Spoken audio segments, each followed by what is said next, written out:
आप सभी का अपने इस YouTube चैनल पर बहुत बहुत स्वागत है।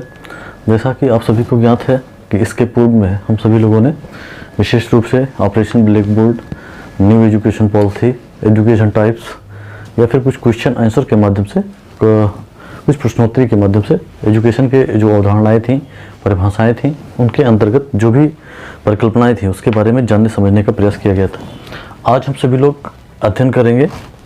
एक चैप्टर आता है हरटांग समिति से संबंधित टॉपिक है हरटांग समिति, और कह सकते हैं जो हरटांग समिति होती है उसकी प्रणाली कैसे निकल के आती है, या उसकी रूपरेखाएं क्या हैं, या उसके कार्य प्रणाली क्या है, उसके बारे में अगर हम ध्यान से समझने का प्रयास करें तो प्राथमिक शिक्षा में हरटांग समिति को हम लोग क्यों अधिक या प्रमुख रूप से बढ़ावा देते हैं, क्यों वो प्रमुख है, यह हमारे लिए महत्वपूर्ण है। तो आज हम लोग समझने का प्रयास करेंगे हरटांग समिति। तो कह सकते हैं कि problem of A wastage and stagnation या फिर इन प्राइमरी एजुकेशन, ठीक है ना। तो प्राइमरी एजुकेशन में जो वेस्टेज होते हैं, वेस्टेज मतलब कह सकते हैं अव्यय, अवरोधन मतलब स्टेग्नेशन मतलब उसको हम कह सकते हैं कि अवरोधन।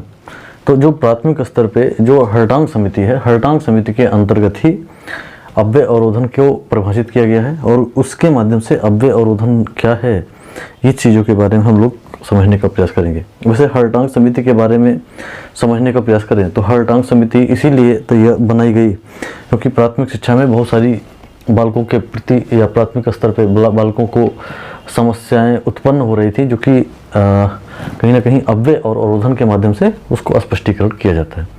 कह सकते हैं कि प्रॉब्लम ऑफ ए जो वेस्टेज होता है वो प्राथमिक स्तर पे किस प्रकार से होता है। वैसे ध्यान रखेंगे कि जो ये जो समिति थी, कौन सी समिति, हरटांग समिति, इसको हम लोग साइमन कमीशन की उप समिति के नाम से भी स्पष्ट कर सकते हैं या स्पष्ट करते हैं।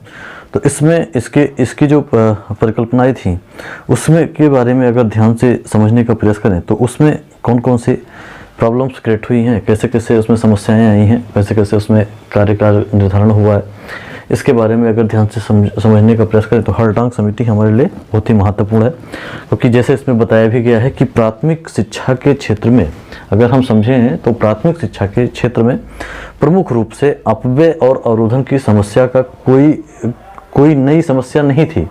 अगर बात करें सन 1929 में तो साइमन कमीशन अपने भारत में आया, और कहीं ना कहीं साइमन कमीशन के अवधारणाओं के अंतर्गत एक शैक्षिक उप समिति हरटांग समिति ने प्राथमिक शिक्षा के क्षेत्र में अपव्यय और अवरोधन की समस्याओं पर विस्तार से विचार किया, और कह सकते हैं कि सरकार का ध्यान इस ओर आकर्षित किया कि इसमें होने वाली जो भी क्षति है उसका अनुमान लगाया जाए। जो भी क्षति है मतलब कहने का तात्पर्य है कि प्राथमिक स्तर पे जो भी समस्याएं उत्पन्न हो रही है, जो भी क्षति हो रही है, उसका अनुमान लगाया जाए। उन्होंने देखा कि प्राथमिक विद्यालयों की एक कक्षा में आगामी एक ही कक्षा में पहुंचने वाले छात्रों की संख्या कम हो रही है, और इस समिति ने 1923 से लेकर के 1922 से 23 इस समिति ने हरटांग समिति ने 1922 और 23 के माध्यम से स्पष्टीकरण किया। 1922 और 23 के माध्यम से स्पष्टीकरण किया, और से लेकर सन 1926-27 तक, 22-23 से लेकर के जो 26-27 है तब उसके बीच में है, उसकी जो परिकल्पनाएं है उसके माध्यम से आंकड़ों के आधार पर उन्होंने 22-23 में जो भी कक्षा में प्रथम में प्रवेश लेने वाले 100 छात्रों में से केवल 18 ही छात्र सन 1926 से कक्षा 5 उत्तीर्ण कर पाए थे। 18 ही छात्र, कितने छात्रों में से? 100 छात्रों में से अगर देखा जाए तो 100 छात्रों में से केवल कितने छात्र? 18 ही छात्र 5वीं उत्तीर्ण कर पाए, और कहीं ना कहीं इसका मतलब यही था कि शेष जो छात्र थे, 82 छात्र थे, वह तो कक्षाओं में या कक्षाओं के बीच में ही विद्यालय छोड़ के चले गए, या फिर वो अनुत्तीर्ण हो गए। अर्थात हरटांग समिति ने, जो हरटांग समिति बनी, हरटांग समिति ने विद्यालय छोड़कर जाने वाले विद्यार्थी थे, छोड़कर जाने वाले जो छात्र थे, उनकी स्थिति के बारे में अव्यय को अव्यय कहा, और जो अनुत्तीर्ण हो जाने की स्थिति में थे उसको अवरोधन बताया। जो छात्र चले गए बीच में ही छोड़ के उसको अव्यय कहा गया, और जो अनुत्तीर्ण हो गए उसको अवरोधन कहा गया। इन दोनों के अगर कारण के को स्पष्ट करें तो कारण राष्ट्र को एक विशाल श्रम बेकार, मतलब एक प्रकार से कहीं न कह सकते हैं कि यह एक प्रकार से समस्याओं का, एक प्रकार से जो प्राथमिक स्तर पे जो समस्याएं थी वो बहुत बड़ी समस्या के रूप में निकल करके सामने आई।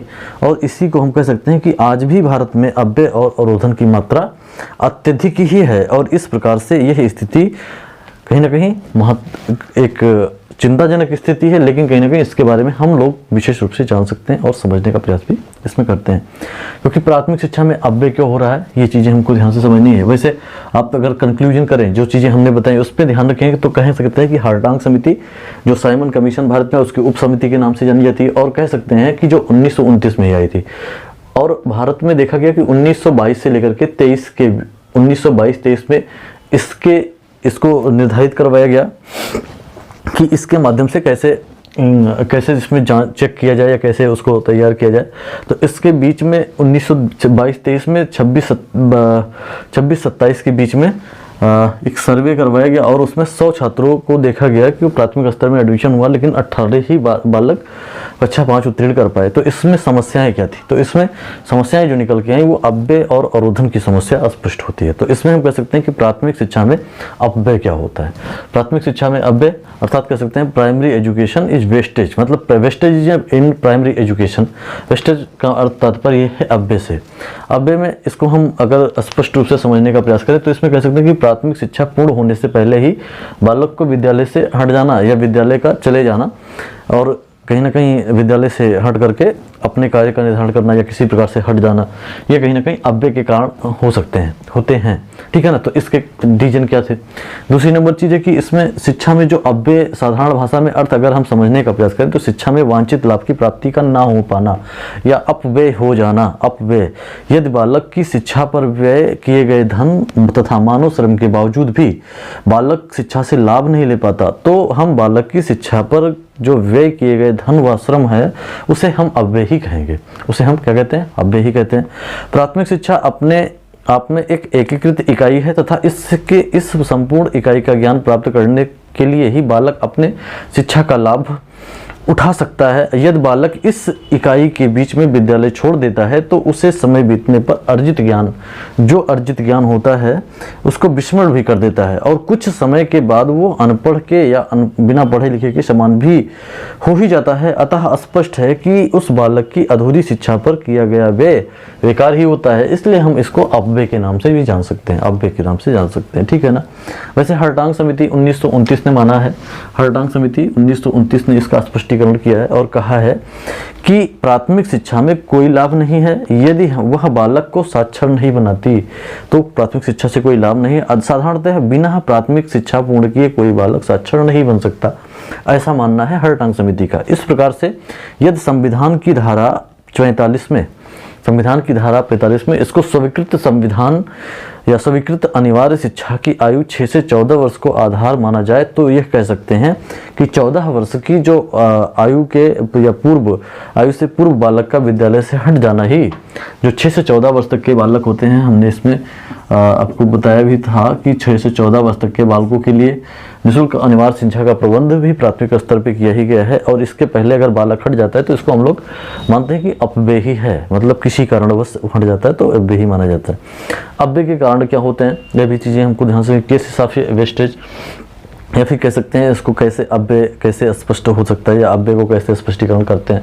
तो इसमें कह सकते हैं पहला नंबर चीज़ है कि अब प्राथमिक स्तर पे अव्यय के जो कारण है उसमें हम निम्नलिखित प्रकार के कारणों से हम जान सकते हैं। नंबर 1 कारण क्या हो सकता है, इसमें कह सकते हैं सबसे बड़ी चीज़ है कि शैक्षिक कारण क्या हो सकते हैं। एजुकेशन जो शैक्षिक कारण होते हैं, शैक्षिक कारण को अगर स्पष्ट करें तो इसको हम कह सकते हैं एजुकेशनल केसेस कह सकते हैं या शैक्षिक कारण कह सकते हैं, केसेस के नाम से जाना जाता है। इसको हम कह सकते हैं एजुकेशनल केसेस के नाम से भी जाना जाता है। ठीक है ना। तो एजुकेशनल केसेस में क्या चीज़ें हो सकती हैं, इसमें कह सकते हैं कि अपव्यय के जो शैक्षिक कारण होते हैं उसमें सीधा संबंध विद्यालयों के शैक्षिक स्तर से होता है। विद्यालयों के शैक्षिक स्तर से किस प्रकार से होता है? इसमें शैक्षिक स्तर पे कह सकते हैं कि निम्नलिखित प्रकार के अनेक प्रकार के प्रणाली लागू की जा सकती है। जैसे विद्यालयों के पास भवनों का न होना, ये भी कहीं ना कहीं एक प्रकार का कारण हो सकता है। किसके माध्यम से? जो शैक्षिक कारण है, भवन का ना होना। दूसरी नंबर चीज है खेल के मैदान व उद्यान का ना होना, इसके माध्यम से भी प्राथमिक स्तर पे अपव्यय बालक का हो ही जाता है। साज सज्जा व प्रशिक्षित व योग्य शिक्षकों का ना हो पाना, ये भी कारण हो सकता है।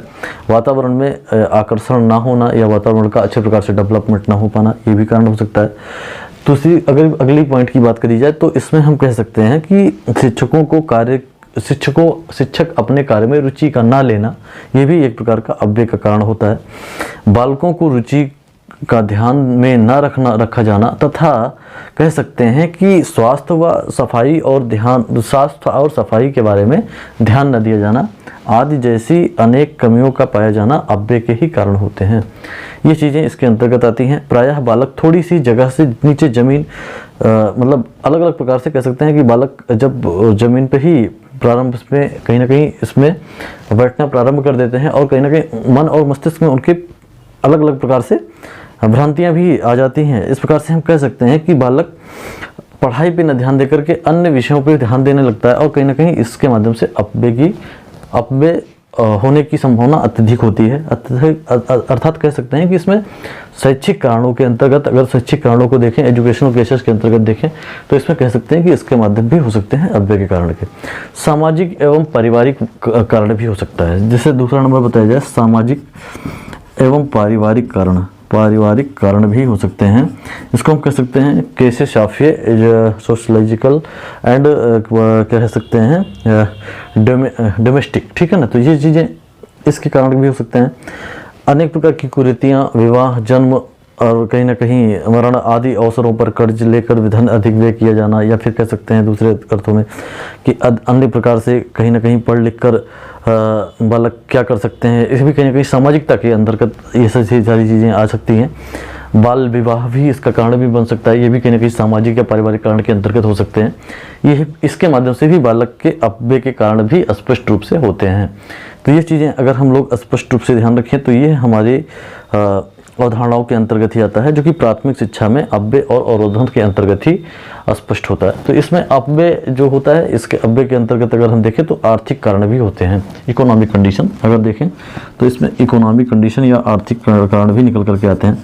तो हम कह सकते हैं कि अपव्यय के कारण में आर्थिक कारण भी होता है। और आर्थिक कारण क्यों होता है? क्योंकि इसमें धन का अभाव भी होता है। यह एक जटिल कारण भी है, क्योंकि जब बिना अर्थ के या आर्थिक कंडीशन के कहीं ना कहीं बालक में अनेक प्रकार की संभावनाएं निरस्त हो जाती हैं। कहीं ना कह सकते हैं कि वो आगे जब बड़ा ही बालक जारी करने में असमर्थ होता है। अर्थात इसमें आर्थिक कारण भी अपव्यय के हो सकते हैं। ये चीज़ें इसके अंतर्गत बताई गई हैं, क्योंकि 3 पॉइंट्स में हमने डिस्क्राइब किए, बताने समझाने का प्रयास किया। प्रशासनिक कारण भी अगर देखा जाए तो इसमें एक पॉइंट अगर स्पष्ट करें तो प्रशासनिक कारण भी हो सकता है। प्रशासनिक कारण जैसे प्रशासन के क्षेत्र में जो प्रशासन में बैठे लोग होते हैं, उनकी कमज़ोर जो रणनीति होती है, या फिर कह सकते हैं उनमें जो अनेक प्रकार के लागू करने की जो क्रियाएं होती हैं, वो कहीं ना कहीं शिथिल पड़ जाती हैं। अर्थात बालक उसमें अपव्ययी होने की संभावना अधिक होती है। अर्थात उसमें वेस्टेज कहें तो उसमें जो बहुत बड़ी समस्याएं के रूप में देखा जाता है, जो कि कहीं ना कहीं अपव्यय के माध्यम से ही स्पष्ट होता है। दूसरी पॉइंट की बात करी जाए तो इसमें हम कह सकते हैं कि जो प्राथमिक स्तर में अवरोधन होता है, जिसको हम लोग कह सकते हैं कि स्टिग्नेशन के माध्यम से किसमें क्या समस्याएं उत्पन्न होती हैं। इसमें कहा जा सकता है कि जो प्राथमिक स्तर पे बालक होते हैं उसमें अवरोधन कैसे आता है। अपव्यय की तरह अवरोधन भी प्राथमिकता के विकास में एक बड़ी बाधा उत्पन्न कर सकता है। तो आगे की बात यह है कि इस संबंध में हर्टांग समिति ने 1929 में सबसे पहले सामान्य की ओर ध्यान आकर्षित किया, जो सामान्य प्रक्रियाएं थी उसकी ओर ध्यान आकर्षित किया और समस्याओं के बारे विषय में ध्यान रखा। और इस संबंध में यह बताया कि साधारण भाषा में अवरोध से आशय यह है कि एक ही कक्षा में बालक एक से अधिक बार रुक जाना, यह भी एक प्रकार का अवरोध उत्पन्न करता है। और हर्टांग समिति की रिपोर्ट के अनुसार जब हम इसकी प्रक्रियाओं को जानने समझने का प्रयास करते हैं तो बालक इस संबंध में अनुत्तीर्ण हो जाना भी एक प्रकार का अवरोधन उत्पन्न करने का कारण बन सकता है। ये चीज़ें इसके अंतर्गत बताई गई हैं। आंकड़ों के आधार पर हम अगर इसका स्पष्टीकरण करें तो कह सकते हैं कि यह समस्त संसार में कहीं ना कहीं अवरोध का कारण कई प्रकार के कारण भी होते हैं, और इसके प्रक्रियाओं को अगर हम समझने का प्रयास करें तो शैक्षिक कारण भी, अवरोधन के कारण जो अगर देखा जाए तो शैक्षिक कारण भी निकल करके आते हैं। वैसे अवरोधन को अगर देखें तो किसी बालक को किसी निम्न कक्षा में 1 वर्ष से अधिक के लिए रोका जाना या रुक जाना या कहीं ना कहीं अनुत्तीर्ण होकर रुक जाना, फिर ये कहीं ना कहीं अवरोधन की समस्याओं से के कारण को स्पष्ट करता है। लेकिन कारण कौन कौन से होते हैं, इसमें भी शैक्षिक कारण निकल करके आते हैं। वैसे शैक्षिक कारण कौन कौन से हो सकते हैं? शैक्षिक कारण के अंतर्गत अगर हम देखें तो इसमें एजुकेशनल केसेस में के अंतर्गत इसमें भी था वही कारण, इसमें भी है वही कारण, लेकिन इसमें स्पष्ट करें तो कह सकते हैं कि अवरोधन के लिए जिम्मेदार शैक्षिक कारणों के अंतर्गत अनुपयुक्त पाठ्यक्रम का होना इसमें स्वाभाविक होता है। अनुपयुक्त पाठ्यक्रम कह सकते हैं कि जो पाठ्यक्रम है वो बालकों के अनुकूल नहीं है, ये इसका कारण हो सकता है। दूसरी नंबर है कक्षा में छात्रों की आयु में भी क्षमता होना, मतलब क्षमता नहीं होती, ये भी एक कारण हो सकता है। दूसरी नंबर बात है कि जो अवरोधन का जिम्मेदार होता है उसमें हम कह सकते हैं कि उपस्थिति में अनियमितता होती है। उपस्थिति अर्थात उपस्थिति अनुपस्थिति, मतलब बालक का विद्यालय में उपस्थिति भी एक कारण बनती है और अनुपस्थिति भी एक कारण बनती है, जिससे अवरोध उत्पन्न हो जाता है। और जो शिक्षक पढ़ाई कराते हैं उसके माध्यम से जो अनुपयुक्त शिक्षण विधियां होती हैं उसके माध्यम से भी अवरोधन उत्पन्न होता है या अवरोध उत्पन्न हो सकता है, ये भी कारण हो सकता है। सहायक सामग्री का अभाव अगर देखा जाए तो प्राथमिक स्तर पे सहायक सामग्री का जो अभाव होता है वो भी एक प्रकार का अवरोधन का कारण बन सकता है। अर्थात हम कह सकते हैं कि जो ये कारण हैं, इन कारणों के माध्यम से इसको हम लोग अगर समझने का प्रयास करें तो इसमें सुधार करते हुए इसमें हम लोग इस अवरोधन को दूर भी कर सकते हैं। तो ये इसके कारण बन सकते हैं। आर्थिक कारण आप जानते होंगे कि आर्थिक कारण के माध्यम से तो विषमताएं उत्पन्न हो जाती हैं, घरेलू पढ़ाई से संबंधित, या फिर कह सकते हैं बालक को जो भी चीज़ें लेनी हो, जो भी प्रक्रियाएं करनी होती है उसमें अर्थ का ही स्थान होता है, और कहीं ना कहीं बालक को इसके माध्यम से भी अवरोध उत्पन्न होता ही रहता है। सामाजिक कारण कौन कौन से हो सकते हैं? आपने देखा होगा कि सामाजिक कारण में अल्पसंख्यक वर्ग या फिर अनुसूचित जनजाति या अनुसूचित जाति के बालक तथा उनकी शिक्षा से जो हीन दृष्टि से देखा जाना बालक का प्रमुख कारण होता है। ये भी एक प्रकार का सामाजिक कारण है। सामाजिक कारण में मतलब जो छोटे, जैसे आपने देखा था कि जब हम लोग वैदिक कालीन शिक्षा के बारे में पढ़ रहे थे तो उसमें भी अलग अलग प्रकार से एज का निर्धारण किया गया था। आप जानते होंगे कि वैदिक काल जो था वो वैदिक काल के अंतर्गत उसको हम लोग ब्राह्मणीय शिक्षा के नाम से जानते हैं, उसी को हम लोग प्राचीन शिक्षा के नाम से जानते हैं, उसी को हम लोग वैदिक कालीन शिक्षा के नाम से जानते हैं। उसमें जो ब्राह्मणों की जो शिक्षा लेने की आयु थी वो अलग प्रकार से थी प्राथमिक स्तर पे, उसमें उपनयन संस्कार ही करवाया जाता था, और उपनयन संस्कार के अंतर्गत अगर देखा जाए तो ब्राह्मणों की आयु जो होती थी वो 8 वर्ष होती थी, और जो क्षत्रियों की आयु थी वो 11 वर्ष होती थी, और जो वैश्य की आयु होती थी वो 12 वर्ष होती थी। ठीक इसके कारण क्या होते हैं कि जो जैसे 12 वर्ष पे है और जो 8 वर्ष पे है, इससे जब तुलनात्मक अध्ययन किया जाता है तो कहीं ना कहीं मन पे जो विपरीत मानसिक क्रियाओं पे जो विपरीत प्रभाव पड़ते हैं उसको हम लोग क्या कह सकते हैं? सामाजिक कारण कह सकते हैं।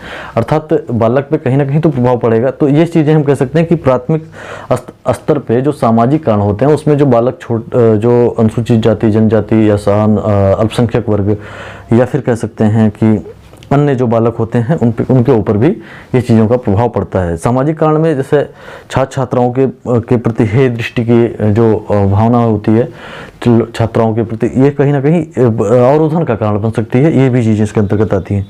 भौतिक कारण के अंतर्गत कौन कौन सी चीज़ें हो सकती हैं? आप जानते होंगे पहाड़ी क्षेत्र में एक भौतिक देखिए जाए तो जो वस्तुएं होती हैं उसके अंतर्गत अगर हम देखें तो भौतिक कारण भी बहुत बड़े कारण होते हैं। दूर दराज में जैसे पहाड़ी क्षेत्र हो गए, भौतिक क्षेत्र, ग्रामीण क्षेत्र हो गए, वन प्रदेश हो गए, ये सभी चीज़ें अगर देखा जाए क्षेत्र से जुड़े घर व जो विद्यालय होते हैं, इन क्षेत्रों से जुड़े हुए जो घर विद्यालय होते हैं उसमें अवरोधन आना स्वाभाविक होता है। ठीक है ना? तो ये भौतिक कारण हो सकते हैं।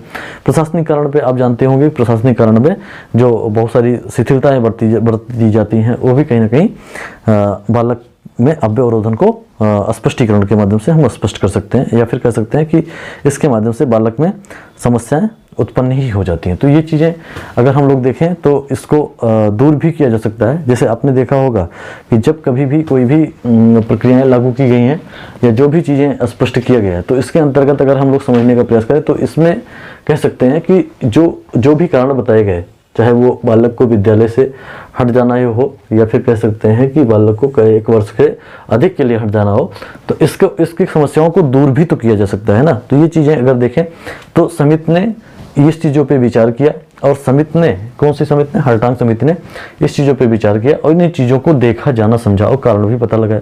लेकिन उसके अनुरूप ये चीज़ें भी पता लगाई कि बालक क्यों इससे समस्याएं होती हैं और इसको दूर कैसे किया जा सकता है। तो इसकी सुझाव और सिफारिशों के अंतर्गत अगर हम समझने का प्रयास करें तो कह सकते हैं कि बालक जो समिति बनाई उसमें अव्यय अवरोधन के कारण को दूर करने का प्रयास किया, और नंबर 1 पे बताया कि प्राथमिक विद्यालयों की, जो प्राथमिक विद्यालय हैं उनको संख्याओं के अपेक्षा, अगर संख्याएं बढ़ रही हैं तो वृद्धि की अपेक्षा, उसमें मेरिट्स की अपेक्षा या कह सकते हैं क्वालिटेटिव की अपेक्षा हम लोग को क्वालिटेटिव गुण को डेवलप करना होगा।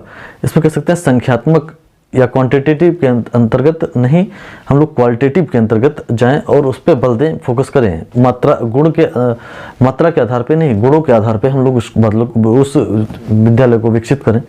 तो इससे हम अव्यय और अवरोधन को दूर कर सकते हैं, ये कारण पहला कंडीशन बताया। दूसरे कंडीशन पे बताया गया कि प्राथमिक शिक्षा को ठोस बनाने की नीति का अनुसरण किया जाना चाहिए, मतलब एक प्रकार से उसको एक महत्वपूर्ण निर्धारण के अंतर्गत उसको लागू करवाया जाना चाहिए, जो कि कहीं ना कहीं इसके अंतर्गत ही इसको बताया ही गया है। उन विद्यालयों को जो छोटे विद्यार्थियों की संख्या कम है, जिनमें शिक्षण उचित नहीं है, उनको कहीं विद्यालय से अटैचेबल करना चाहिए या फिर कहीं ना उसको भंग करके वो नए प्रकार से उसकी प्रणाली को लागू करना, और नए प्रारूप को लागू करने से पहले उस चीज़ को व्यवस्थितीकरण करना ही कहीं ना कहीं इसके अंतर्गत भी बताया गया। प्राथमिक विद्यालयों में शिक्षा की अवधि कम से कम 4 वर्ष की होनी चाहिए और उसमें शिक्षण का उन्नतीकरण किया जाना चाहिए, शिक्षाओं को प्रेरित भी किया जाना चाहिए, ये भी बताया गया है। प्राथमिक विद्यालयों के पाठ्यक्रम के उदार और व्यवहारिक जो प्रणाली है उसके वातावरण परिस्थितियों के अनुकूल बनाया जाना चाहिए, ये भी चीज़ें इसके अंतर्गत बताई गई।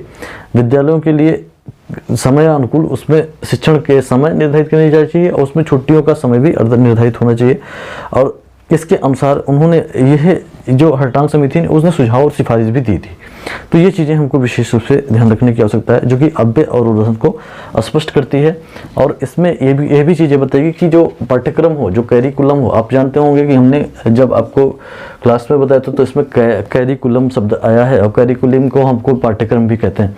ध्यान रखेंगे कि जो अवरोधन है इसमें पाठ्यक्रम, जो बालक को समस्याएं उत्पन्न होती है उसमें पाठ्यक्रम का भी महत्वपूर्ण रोल रहता है, इसको हम लोग कैरिकुलम कहते हैं। कैरेरे शब्द जो कहीं ना कहीं लैटिन के जो कैरेरे शब्द से आया, और कैरेरे शब्द का अर्थ होता है दौड़ का मैदान, अर्थात बालक जो भी क्रियाएं करता है वो इसी सिलेबस के अंतर्गत, कैरिकुलम के अंतर्गत करता है। और जब बालक इसके अंतर्गत करता है तो कहीं ना कहीं जो भी चीज़ें होती हैं उसी के माध्यम से स्पष्ट है। अर्थात प्राथमिक स्तर पे हमको सिलेबस का निर्धारण करने के साथ साथ हमको पाठ्यक्रम का निर्माण भी अच्छे प्रकार से करना चाहिए, जिसके माध्यम से बालक को हम लोग अच्छे प्रकार से डेवलप कर सकें और अव्यय और अवरोधन की समस्याएं दूर हो जाएं, और इसके कारण भी, इसके उपाय भी हम लोग जान सकें, उपायों को अच्छे प्रकार से डेवलप कर सकें, और कहीं ना कहीं यह पाठ्यक्रम के माध्यम से भी हो सकता है। तीसरी नंबर बात की जो प्रशिक्षण की व्यवस्था है वो भी कहीं ना कहीं अच्छे प्रकार से होनी चाहिए, और जो वातावरण में चेंजिंग है, वातावरण के माध्यम से हम बालक को ज्ञान का परिमार्जन अच्छे प्रकार से कर सकते हैं, ये भी कहीं ना कहीं इसके माध्यम से भी इसका स्पष्टीकरण होना ही चाहिए। तो यह हरटांग समिति थी। हरटांग समिति के हम लोगों ने क्यों कारण बना या कैसे इसकी कंडीशन को लागू किया गया, और इसके बारे में और अव्यय क्या होता है, अवरोधन क्या चीज़ें होती है, इसके बारे में ध्यान से समझा और जानने समझने का प्रयास भी किया। तो इसके अंतर्गत अगर हम ध्यान रखें तो ये है जो शैक्षिक परिकल्पनाएं हैं ये प्राथमिक स्तर से ही प्रारंभ होती हैं, और हर प्रकार से भारतवर्ष में कहीं ना कहीं प्राथमिक स्तर पे सुधार किए ही गए हैं। जैसे कि प्रेजेंट टाइम में न्यू एजुकेशन पॉलिसी के अंतर्गत भारतवर्ष में 5+3+3+4 के अंतर्गत, जो कि पहले 10+2+3 था, 10+2+3 था, और अब इसको 5+3+3+4 के अंतर्गत इसको भारतवर्ष में लागू किया गया। तो प्राथमिक स्तर पे जो 5 वर्ष हैं शुरुआत में ये बालकों के प्राथमिक स्तर से शिक्षाओं से ही संबंधित हैं, और अगर इसकी बात को ध्यान रखा जाए तो इसमें प्राथमिक स्तर को हम लोग प्लेइंग स्कूल के माध्यम से जानेंगे, लेकिन इसको हम लोग वातावरण के माध्यम से क्लियरिटी देंगे, या मतलब बालक के क्लियरिटी, बालक की क्रियाओं के माध्यम से इसको डेवलप करेंगे, जो कि उसके व्यवहारिक ज्ञान को डेवलप करेगा, और कहीं ना कहीं व्यवहारिक ज्ञान से जोड़ करके उसके वातावरण को भी, इन्वायरमेंटल कंडीशन को भी डेवलप किया जाएगा, जिसके माध्यम से बालक ज्ञान को अर्जन अच्छे प्रकार से कर पाए और अव्यय अवरोधन की समस्याओं को भी दूर किया जा सके। यह है हमारी आज की जो न्यू एजुकेशन पॉलिसी है, जो कि 29 जुलाई 2020 को ही आई है, जो कि तीसरी शिक्षा नीति के अंतर्गत है, और यह भारतवर्ष में लागू भी होगी। तो इसके अंतर्गत अगर देखें तो शिक्षा में सुधारात्मक प्रवृत्ति हमेशा आती ही रही है, चाहे हम लोग हरटांग समिति की ही बात करें, ऑपरेशन ब्लैक बोर्ड की बात करें, या फिर कह सकते हैं कि अन्य जो समितियां बनी हैं उसमें जो प्राथमिक शिक्षा से जोड़ करके देखा जाए। वैसे भारत में जितनी भी शिक्षा समितियां हैं या जो भी शिक्षा आयोग हैं, उसमें सभी शिक्षाओं में प्राथमिक शिक्षा को प्रमुख रूप से बढ़ावा दिया गया। जैसे आपने देखा होगा कि जब हम लोग प्राथमिक स्तर की बात करते हैं तो प्राथमिक की तो होती ही है, उसमें प्राथमिक स्तर पे आपने देखा होगा कि किंडरगार्टन प्रणाली के बारे में, डाल्टन प्रणाली के बारे में, या फिर कह सकते हैं कि इसमें जो अलग अलग प्रणालियां हैं उसके बारे में हम लोगों ने देखी हैं, और कहीं ना कहीं फ्रोबेल ने भी विशेष रूप से इसके बारे में बताया कि प्राथमिक स्तर पे ही बालक को डेवलप किया जाए। और इसमें जितनी भी आयोग बने हैं उनकी सिफारिशों में भी ये चीज़ें दर्शाई गई हैं कि प्राथमिक स्तर पे बालक को डेवलप किया जाए। बेसिक शिक्षा जो बताई गई, बेसिक महात्मा गांधी के द्वारा जो बताई गई, उसमें भी कहीं ना कहीं प्राथमिक शिक्षा को ही बढ़ावा दिया गया, हस्तशिल्प शिक्षा को ही बढ़ावा दिया गया। तो इसके अंतर्गत अगर देखें तो कहीं ना कहीं प्राथमिक स्तर को ही बढ़ावा दिया जा रहा है। तो और जो माध्यमिक स्तर है या फिर उच्चतर स्तर है, इसके अंतर्गत भी शिक्षा को प्राथमिक स्तर से ही बढ़ावा देने का प्रयास किया जा रहा है। तो इसमें जो भी कंक्लूजन है, इसमें देखें तो कहीं ना कहीं जो अव्यय अवरोधन की समस्याएं हैं ये महत्वपूर्ण है। ये बालक इन दोनों समस्याओं से इससे जुड़ता ही है, तो कहीं ना कहीं इसको दूर करने का प्रयास इसके अंतर्गत किया जाता है, जो कि हरटांग समिति के माध्यम से होता है। इसमें आप सभी लोग ध्यान रखें इसको, और इसको लाइक शेयर सब्सक्राइब सब कुछ करते रहेंगे, ठीक है ना। जो चीज़ें इसमें स्पष्टीकरण के माध्यम से स्पष्ट नहीं हो पा रही हैं उसमें आप लोग कमेंट्स बॉक्स में कमेंट्स जरूर करेंगे, ठीक है ना। धन्यवाद आप सभी का। ओके।